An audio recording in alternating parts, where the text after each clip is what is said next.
Bonsoir à tous, c'est Sam de Viens on en discute. Ça te plaît comme nouveau nom? Ouais, en vrai c'est pas mal, j'aime bien le délire. Bon retour, je sais pas si c'est le premier, le deuxième, le troisième, je sais pas quel épisode de la série c'est. Merci d'être là, pour ceux qui nous regardent et nous écoutent. Normalement vous devez reconnaître la tête qui se retrouve à côté de moi. Quoique, j'ai pas mal changé quand même. Je vais mettre un extrait, juste un très court extrait du premier podcast où il était passé, je vais le mettre maintenant. Moi, au collège, j'étais ultra gênant. Au lycée, début lycée aussi. On avait fait un épisode avec Romain à l'époque et Théo sur les différences 18-25 ans, parce qu'à l'époque, quand le petit garçon était venu, il avait 18 ans. Ouais, tout juste. Et maintenant, le petit garçon a 20 ans. Voilà. Moi, j'étais le premier à dire déjà dans le podcast qu'il y avait un gap entre les 18 et les 20 ans. Et c'est une espèce de mise à jour de cette conversation qu'on a pu avoir. Petit disclaimer.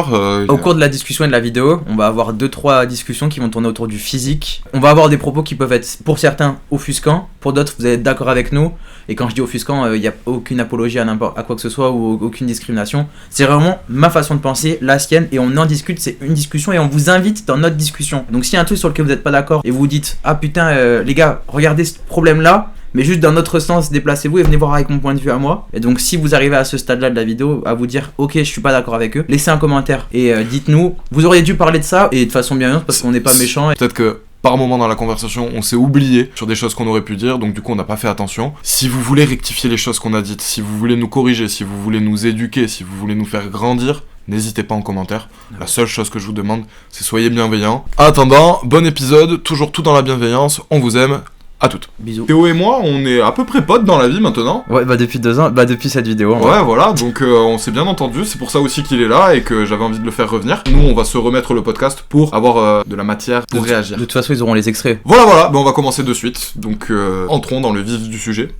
Bonsoir à tous, c'est Sam et Romain. Vous commencez à connaître la chanson avant chaque début d'épisode. On va faire. Donc là, en fait, j'ai une petite question. C'était qui le styliste de Romain, par contre, dans le groupe? C'était Romain. Ah ouais. Oh, c'est dur.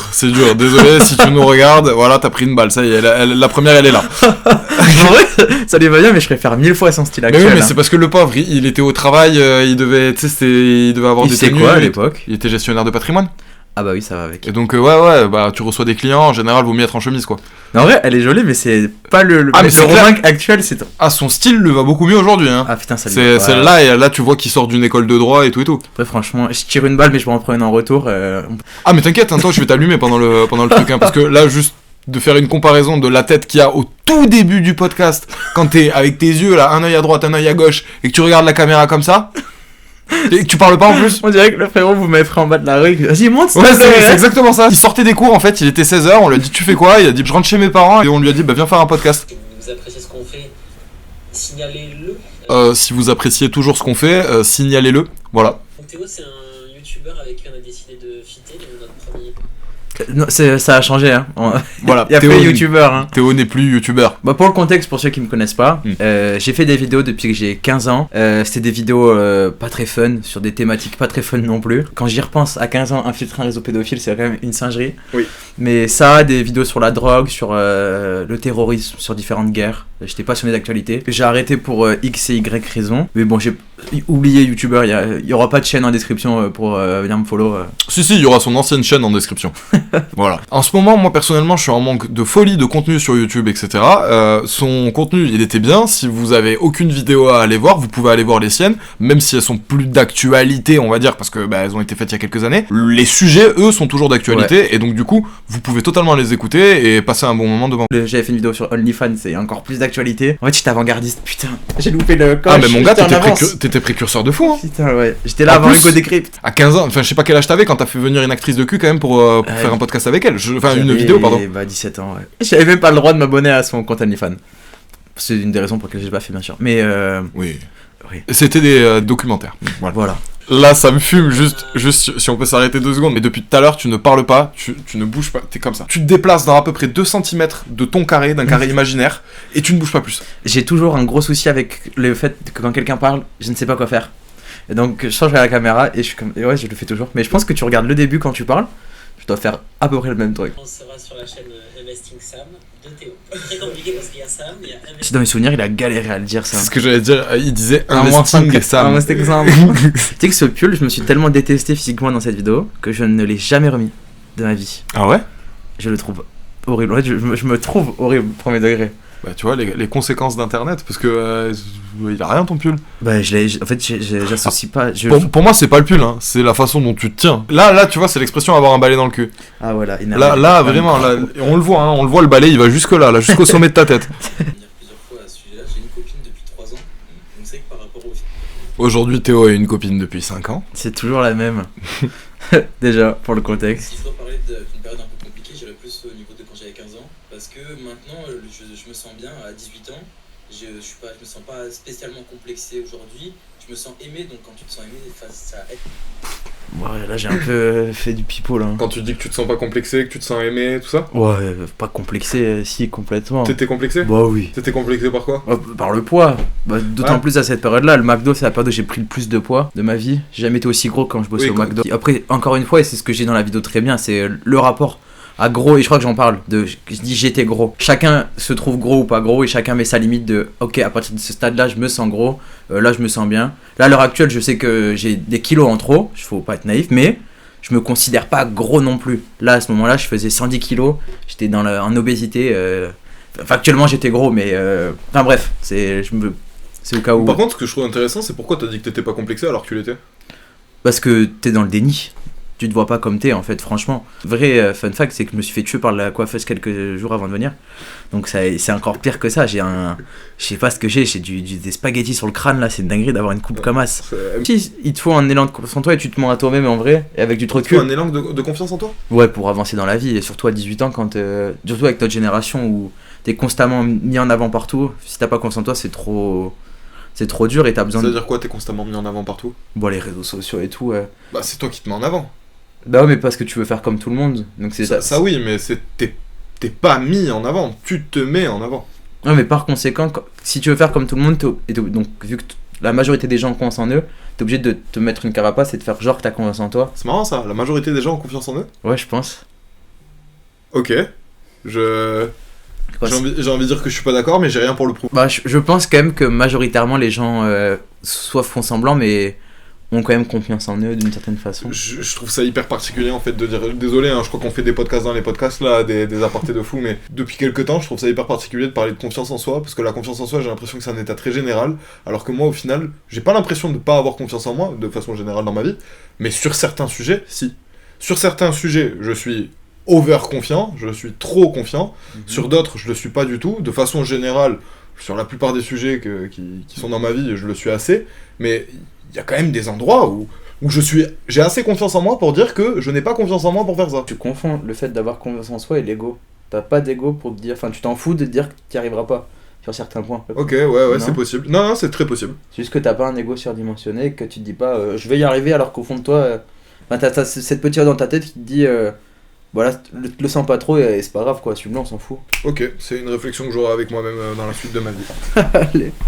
Et donc toi pour dire que j'étais complexé et que... Et qu'aujourd'hui, ça va mieux ? Oui, majoritairement quand même.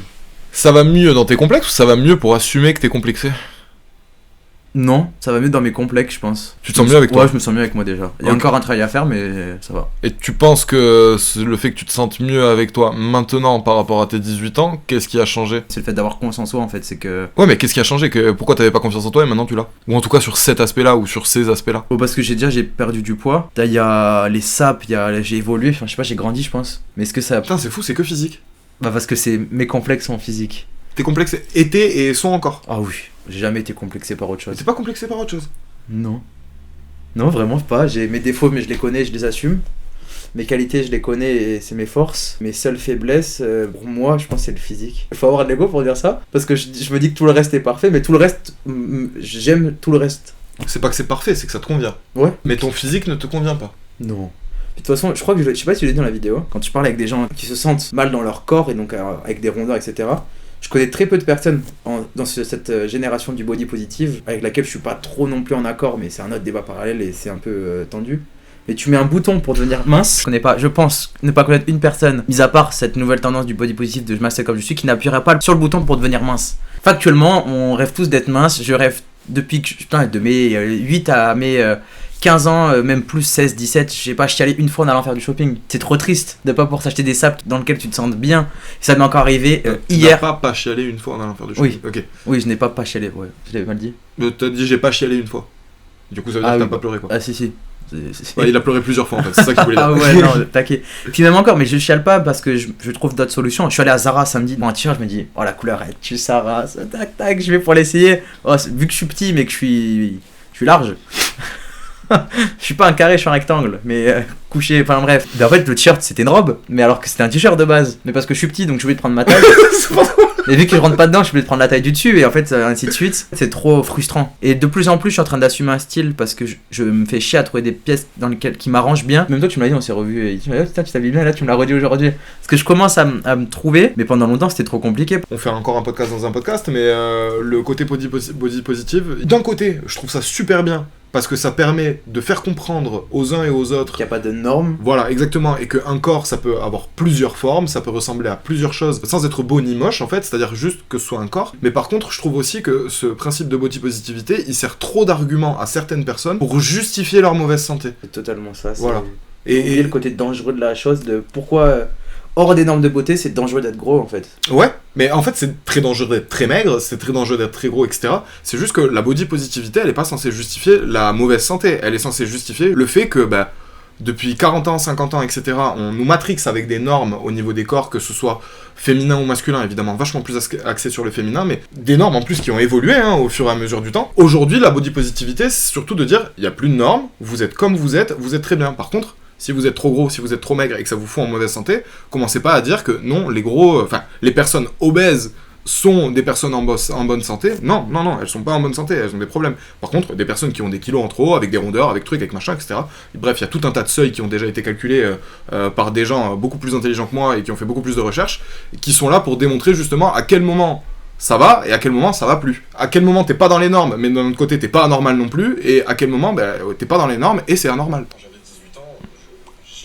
Compte que j'existais beaucoup à travers le regard des filles. Mais toi, peut-être que c'est autre chose. J'existe plus au travers du regard de ma meuf. À 18 ans, je vivais de par ma meuf et ma relation. Il y avait qu'elle, entre guillemets. Enfin, j'ai toujours eu des potes et elle le prendra pas mal en le disant, mais la plupart de mes potes sont devenus ses potes parce qu'elle avait pas un groupe très fiable. Mes amis sont devenus ses amis. En fait, on avait un énorme groupe de potes de 15 personnes qui s'est encore plus solidifié de mes 18 à 20 ans.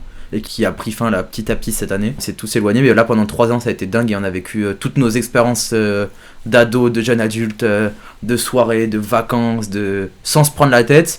Et en fait le groupe, le feu s'est éteint petit à petit, tu vois.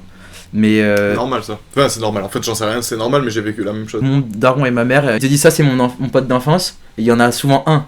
Alors que quand ils te racontent leur histoire, ils étaient 20, tu sais. Ouais. Il en reste qu'un à la fin. Et en fait, c'est à peu près ça. J'ai 5-6 potes où c'est vraiment les vrais potes. Et alors que sur le groupe, on était 20, tu vois. Bon, tout ça pour dire que, à cette période-là de ma vie, même si j'avais mes amis, je vivais avec ma copine. Et le plus important, c'était ma meuf. Et elle le prendra pas mal si je le dis parce que bon, ça fait 5 ans et on a une relation saine. Aujourd'hui, elle est plus importante du tout, j'en ai rien à branler. Non, mais c'est que. Non, mais ce n'est plus ma priorité. En fait, ce n'est pas plus ma priorité, c'est que j'ai d'autres priorités.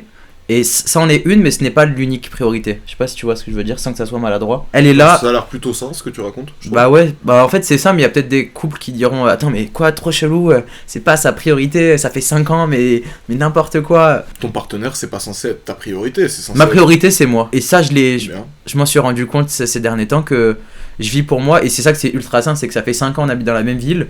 On pourrait se dire putain, au bout de 5 ans, prenne un appart. Non, c'est que quand elle a envie d'être seule pour faire X ou Y chose, elle le fait. Quand j'ai envie d'être seul chez moi pour... y a pas Y ou X ou Y chose, c'est jouer à la console. Majoritairement quand je suis chez moi. Mais si je veux être chez moi pendant... Alors là par contre c'est ton âge qui parle. Je pense que si t'as 25 ans et que t'es en couple depuis 5 ans avec une fille, t'as pas pris d'appart avec elle, il va y avoir un moment où vous allez vous disputer. Hein. Oui, il y a sûrement un truc d'âge, mais pour l'instant, j'ai pas envie de me mettre en couple avec elle. Même j'ai un projet de faire une coloc avec mon meilleur pote. Non. J'ai dit une connerie ? Oui. Ah. T'as pas pour projet de te mettre en coloc avec elle ? Ouais, habiter. Parce qu'en couple, déjà...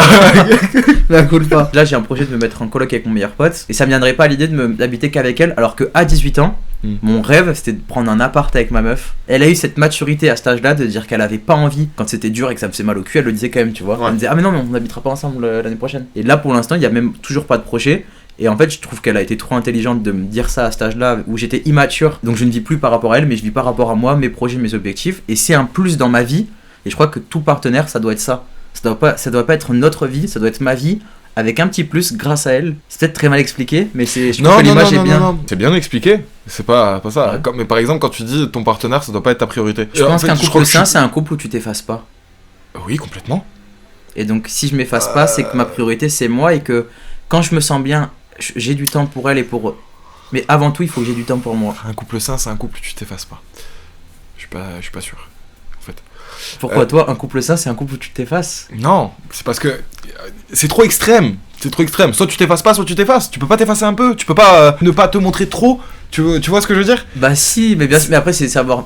Quand je dis ça, c'est dosé. Ouais, mais oui, c'est mal dosé. Je suis tout à fait d'accord. En fait, c'est juste que pour moi, un couple, c'est surtout des C'est concessions. un équilibre. C'est comprendre l'autre et tout et tout. Bon, après, c'est plein de choses. Mais ta copine, effectivement, elle a été hyper intelligente à ce moment-là de te dire non, parce que c'est surtout que elle voulait pas. Toi, tu voulais. Oui. Elle voulait pas. Donc Ouais. elle t'a dit non. Et toi, comme tu l'aimes, t'as dit Ok. non, d'accord, ça marche. Oui, On moi verra aussi, ce que non, ça en fait.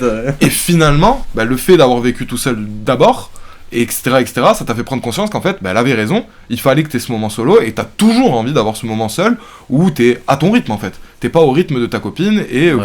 vous partagez pas tout le temps ensemble. Ouais, c'est ça. Vous À avez- savoir que dans la vidéo, à ce moment-là, j'ai jamais eu d'appart. Je vis encore chez ma mère et chez mon père. Je travaille au McDo en 24 heures. En plus, je le dis dans la vidéo, on dirait que je travaille en 24 heures. Mon poulet, on va bosser en 35 heures, t'inquiète, ça va pas être la même vie. D'ailleurs, si je peux juste faire une parenthèse, lui, c'est Théo qui paye pas de loyer, qui n'a rien à sa charge, et qui gagne 800 € par mois. D'argent de poche, je suis 100 balles d'argent de poche, ouais. Et là, il y a Théo qui a 550 balles de loyer dans un 25 mètres carrés en centre-ville de Toulouse, qui doit aller au travail tous les matins seul, à l'école seul, qui doit rentrer chez ses parents le week-end, prendre le train, etc., qui n'a pas encore le permis, mais ça viendra sans doute, qui doit payer son loyer, qui doit gérer ses charges, qui doit absolument faire tout, enfin bref, comme un adulte. C'est vrai, non, c'est vrai. Et c'est aussi en ça que je disais peut-être un petit peu plus tôt dans la conversation, je sais pas si je l'ai dit dans le podcast ou hors podcast, qu'entre 18 et 20 ans, il y a un gap.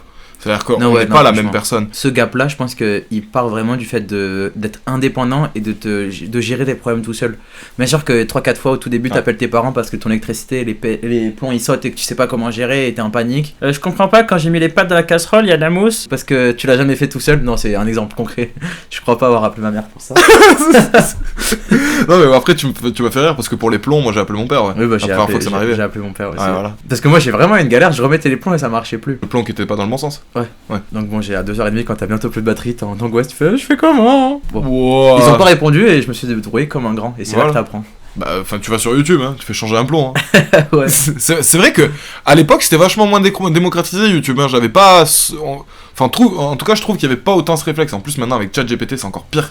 Je trouve qu'il y a un vrai réflexe vers le. Tu sais pas quelque chose, ChatGPT. C'est même plus Google, c'est ChatGPT. Non mais en vrai, hot débat, enfin c'est drôle, putain, c'est pour ça que j'aime trop discuter avec toi, c'est qu'on va là. Ça part dans tous les sens, ouais. Mais en gros, à l'époque, quand tu voulais savoir comment on disait baleine en anglais, il fallait que tu ailles dans une bibliothèque ou j'en sais rien, aller chercher un dictionnaire, ouvrir le dictionnaire, te faire chier, ça prenait 20 minutes pour trouver un mot. Et donc cette info-là, t'étais obligé de la retenir parce que tu t'étais tellement cassé le cul que tu te disais plus jamais je me refais le même truc pour aller chercher le mot baleine dans un dictionnaire. Maintenant, Limite, tu te souviens de l'information parce que tu te souviens de tout ce que t'as dû faire pour l'obtenir. ouais. Ouais. Et là, je trouve que c'est tellement simple de. Et même les cours, enfin, franchement, je pense qu'il y a un vrai souci vis-à-vis du côté scolaire où il faudrait réadapter complètement ce qu'on demande aux élèves et sur quoi on note les élèves. Ça me fait plaisir que tu dis ça parce que ça m'inspire.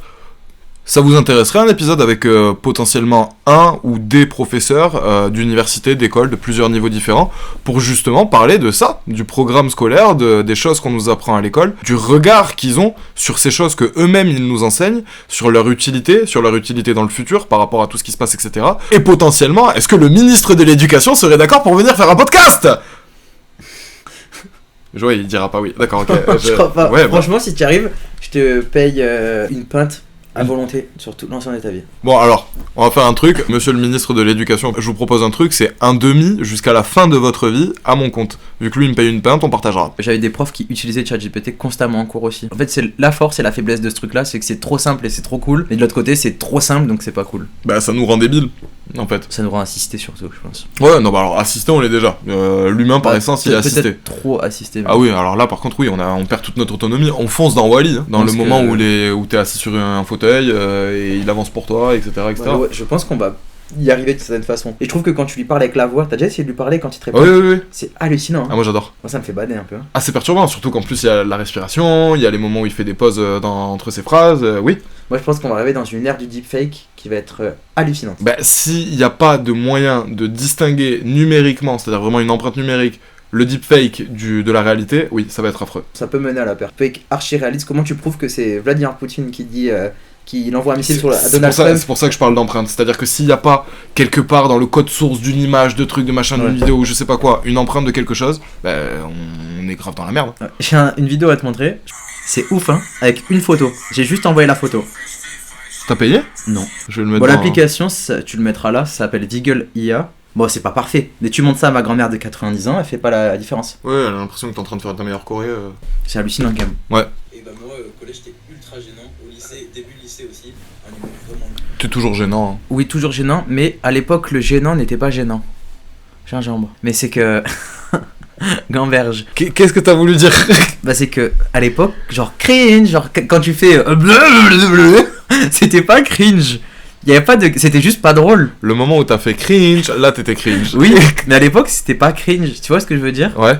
C'est qu'on a développé cette culture du gênant, et des trucs qui paraissent gênants maintenant, à l'époque, c'était juste bizarre. Ah, tu vois, moi non.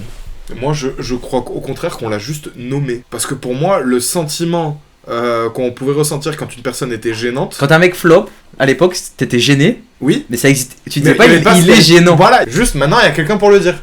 C'est la seule chose qui diffère. Et comme tu te rends compte que tout le monde ressent la même chose que toi, bah ça y est, on a réussi à mettre le mot sur ce sentiment qui nous donne envie de nous barrer quand on est en train de voir quelque chose. Mais en même temps, on a envie de continuer, de voir jusqu'où ça va aller. Le mot à utiliser était déjà le mot gênant avant qu'on utilise le mot gênant, sauf qu'on l'utilisait pas. C'est juste que maintenant, on a mis un mot dessus. Mais après, je trouve qu'aujourd'hui, le gênant d'hier est moins gênant aujourd'hui. Ou enfin, en tout cas, le gênant d'aujourd'hui est moins gênant que le gênant d'hier. En fait, au début j'étais un peu en vas-y, je m'en fous, c'est même comme je suis, c'était vraiment ma phrase ça. Sinon tu pars un peu, tu vois. Ok. Et, Ça a jamais été ma phrase. euh, Mais qui est ce mec? J'avais un gros problème de mensonge. Tu m'aimes comme je suis. C'est ma citation. Sur ma tombe. J'ai un truc à dire de fou là-dessus. Je disais j'étais gênant et mes potes, je les saoulais. Ça fait bien 1 an que j'ai stoppé ça. J'ai eu plein de galères avec l'alcool. Je me bourrais de fou la gueule. Et j'étais vraiment insupportable et très tu.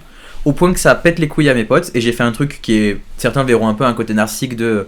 Tu voulais juste te faire sucer la bite, mais pas du tout. J'ai pris mes 4 meilleurs potes autour d'une table. Et je leur ai dit, je veux vraiment que vous me disiez vos pires défauts. Je sens qu'en ce moment, il y a un truc qui est en train de monter. Que je suis en train de vous irriter vraiment. Majoritairement, c'était vraiment ce côté-là en soirée où je saoulais. Et en fait, puis d'autres trucs. Mon pote m'a dit, j'arrive pas à te dire mes secrets. Mon meilleur pote. Ouais, mais pourquoi il y arrive pas? Dans ma tête, j'ai un doseur de potin. Et quand le potin dépasse pas la limite du tu le gardes pour toi et tu fermes ta gueule, je m'en foutais de le dire aux gens quand je savais que ça n'a pas de conséquences. Exemple, tu connais pas Amandine, elle a sucé la bite de Nathan dans les toilettes de la cafétéria du lycée. Si tu connais ni Amandine ni Nathan, je pouvais te le dire. En mode, il y a une meuf de mon truc. Et en fait, vu que je faisais ça avec tous mes potes, et que je leur répétais plein de secrets qui les concernaient pas, ils disaient, ah ok, est-ce qu'ils répètent nos secrets? Et il y avait ce truc qu'on a perdu la confiance. Ouais, c'est normal.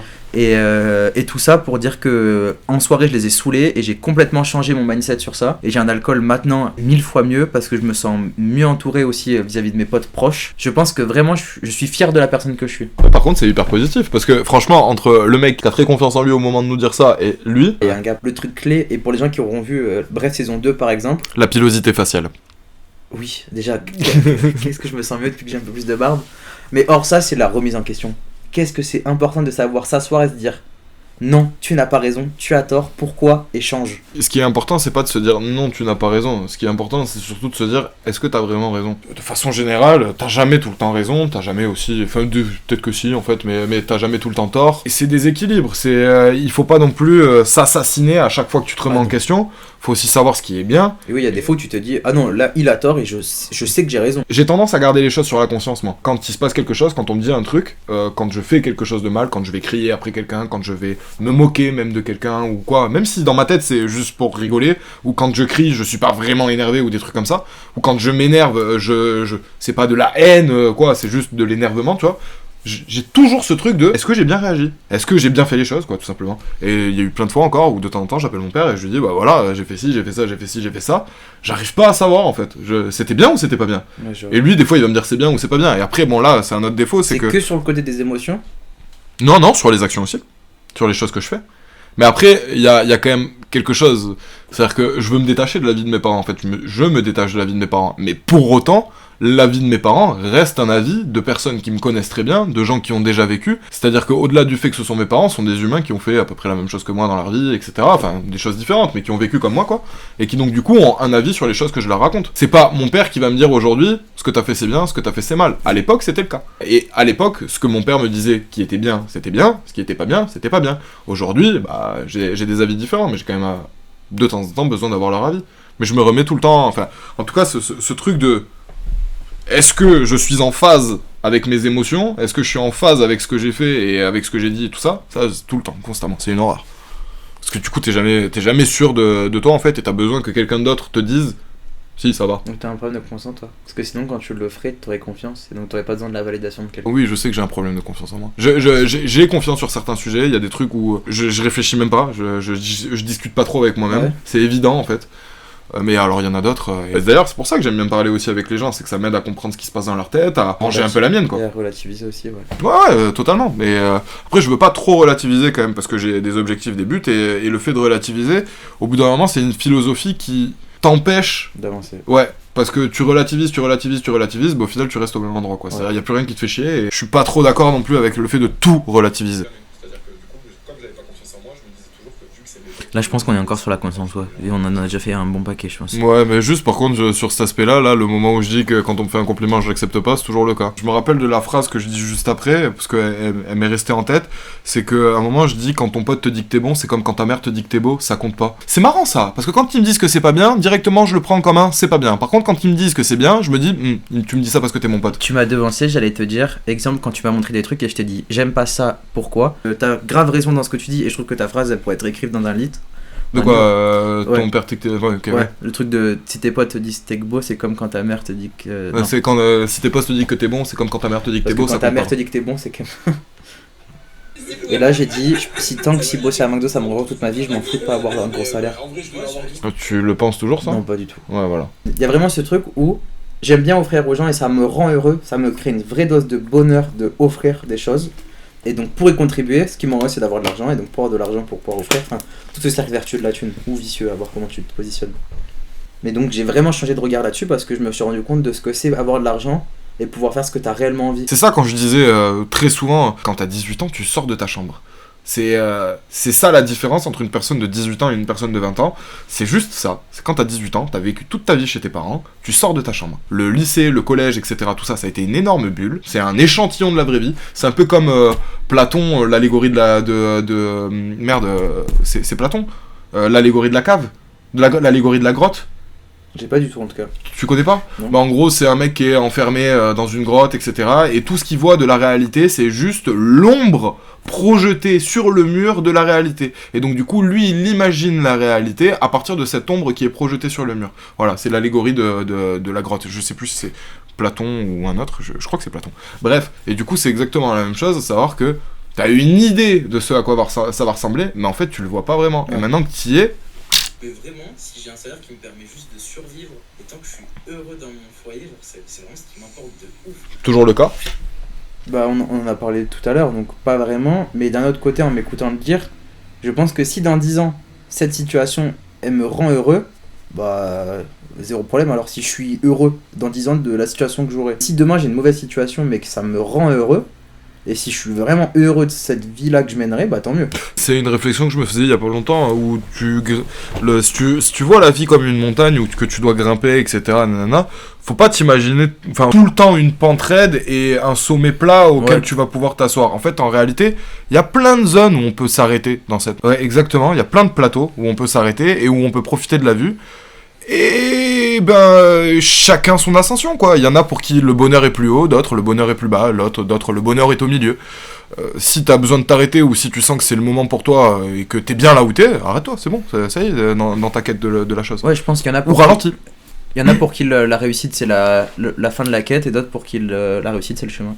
Ouais, carrément. Il y en a, c'est quand même d'arriver à un certain... Moi, des fois, je m'imagine ça. Je m'imagine que je vais avoir les choses que je voudrais avoir. J'en sais rien, moi, une jolie maison de vacances, des jolies voitures, tu vois, etc. Mais il y a quand même un seuil de ces choses-là. C'est-à-dire que je veux pas tout.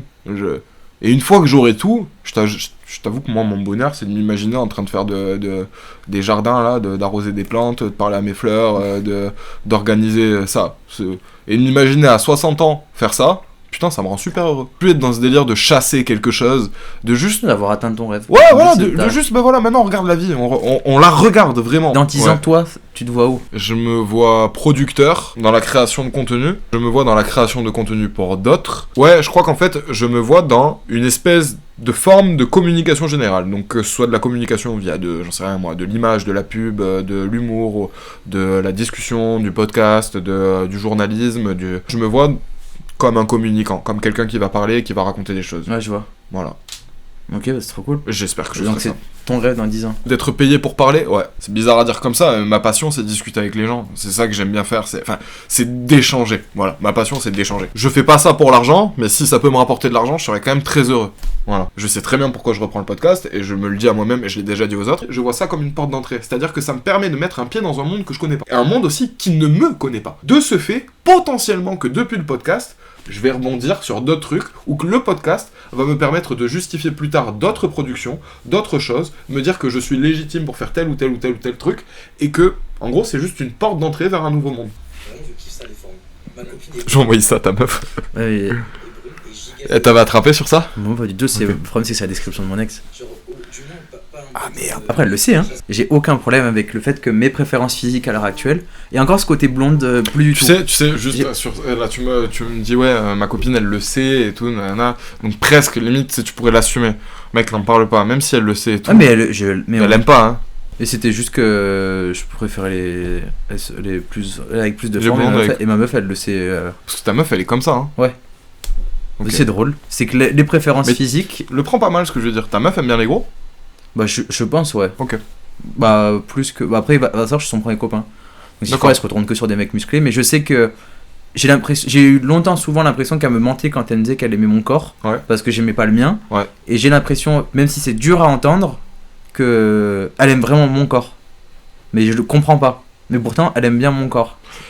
Je peux le laisser, ça, dans le podcast? Ah oui, aucun souci. Et est-ce que je peux laisser même la question où je dis ta copine aime bien les gros? Oui, bah, Ça t'embête Ah pas? non. Cool. Ok. Mais ouais, il y a vraiment ce délire là où j'aime pas mon corps, donc j'ai vraiment pendant très longtemps, et ça fait franchement 1 an pas plus que ça va mieux, où je m'acceptais pas, je m'aimais même pas, je comprenais pas comment elle pouvait m'aimer elle, mais je disais, quand elle me disait t'es beau, je disais ouais ok, merci, j'aimais pas, ça me dérangeait qu'on puisse me trouver agréable, et je l'accepte toujours pas, je pense que j'ai une vraie partie de moi-même qui enregistre pas que ma meuf elle aime bien mon corps. Mais tu Elle doit sûrement bien l'aimer parce que ça fait 5 ans qu'elle se le tape, mais non, mais c'est factuel.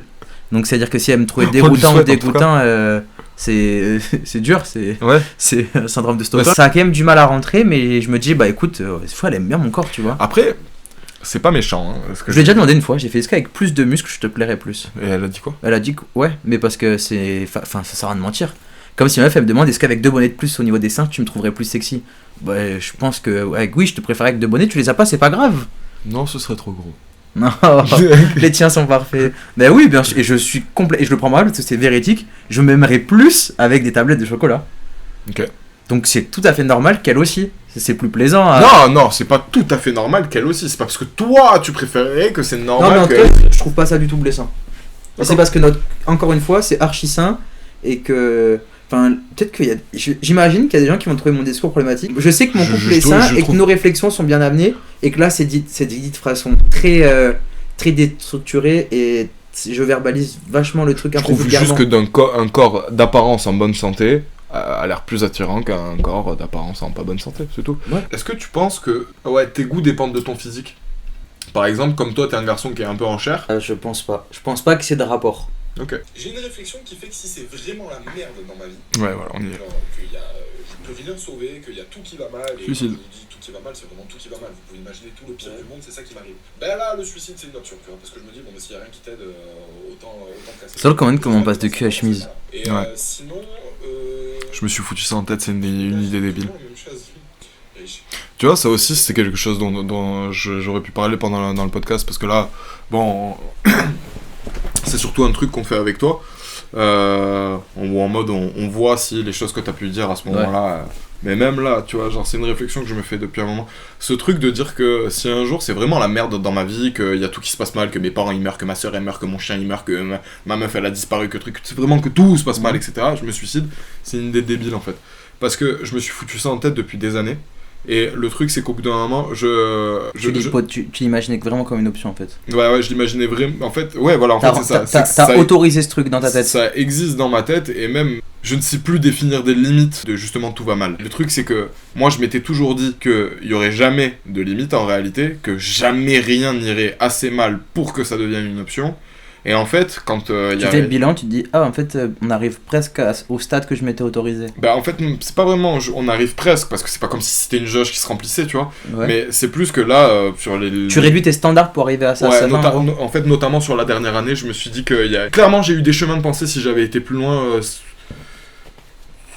J'aurais pas eu besoin que toute ma famille meure et des trucs comme ça, tu vois. Et ça m'a fait super peur de penser dans ce sens-là.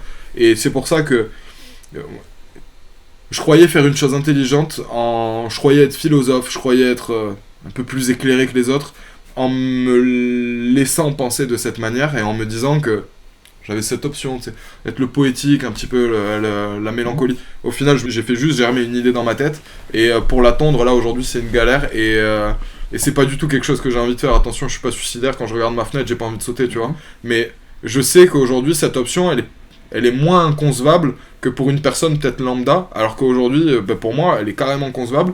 C'est quelque chose que je relativise parfois, tu vois, il y a beaucoup de philosophie autour de ça, et d'ailleurs j'ai vachement envie d'en parler c'est aussi pour ça que j'ai envie d'en parler avec un psychologue. J'allais le dire, ça te fait une magnifique transition sur ton prochain épisode, et ça peut bien conclure celui-là pour la suite, enfin, pas notre suite à tous les deux, là l'épisode est clos et on a fini ce qu'on avait à dire, ouais, pour la suite de Viens on en discute, les épisodes à venir sur la dépression, je crois que ça ouvre bien le sujet et ça nous fait une belle ouverture. C'est une fin, bon, je pense, c'était pas trop mal comme ça. Je pense qu'on a fait le tour. Ouais. Moi j'ai bien rigolé, j'ai aimé discuter avec toi.